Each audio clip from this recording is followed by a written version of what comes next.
Quels sont les grands axes de la réforme du champ religieux? Quel bilan peut-on en tirer? Quels enseignements pour la gestion du fait religieux dans un environnement européen? Ces trois questions ont été abordées hier soir à Bruxelles lors d'une conférence débat organisée par l'ambassade du Maroc dans la capitale belge. Au nom de l'ambassade du Maroc en Belgique, vous souhaitez la L'expérience marocaine dans la réforme du champ religieux est un sujet majeur dans plusieurs milieux, qu'ils soient politiques, médiatiques ou culturels belges. L'intérêt de cette rencontre est de montrer ces résultats qui font que le Maroc est une référence pratiquant un islam ouvert, pacifique et modéré.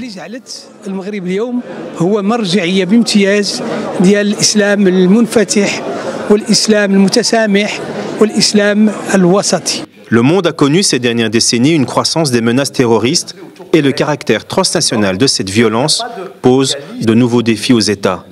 Outre l'aspect sécuritaire, d'autres dimensions sont explorées, comme la religion.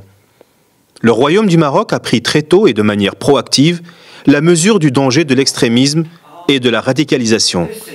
Pour Mohamed Tozi, politologue et sociologue, les musulmans sont pragmatiques et négocient dans leur approche pratique de leur religiosité. L'une des particularités des musulmans, pas uniquement des musulmans, de tout pratiquant, c'est de négocier sa pratique par rapport à deux impératifs. La réussite ici et le salut éternel. Ahmed Abbadi, secrétaire général de la Rabita Mohammedia des Ulama du Maroc, précise que l'accélération de l'histoire a provoqué un bousculement des équilibres dans les sociétés musulmanes à la fin du XIXe siècle. Ce qui a freiné la modernité, dans les pays musulmans, une modernité avec des effets contrastés. La modernité en soi n'est pas n'est pas un mal, mais c'est peut-être les approches qui ne sont pas pondérées et qui ne sont pas fonctionnalisées à cette modernité qui peuvent parfois nuire. Les jeunes en voie de radicalisation sont pris au piège par un discours séduisant. On a affaire à la diffusion d'un discours à l'échelle planétaire qui est une forme de discours déraciné.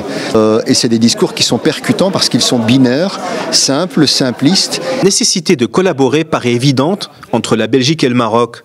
L'exécutif des musulmans de Belgique travaille en ce moment avec l'État belge pour mettre sur pied une série de projets en rapport avec la pratique de l'islam.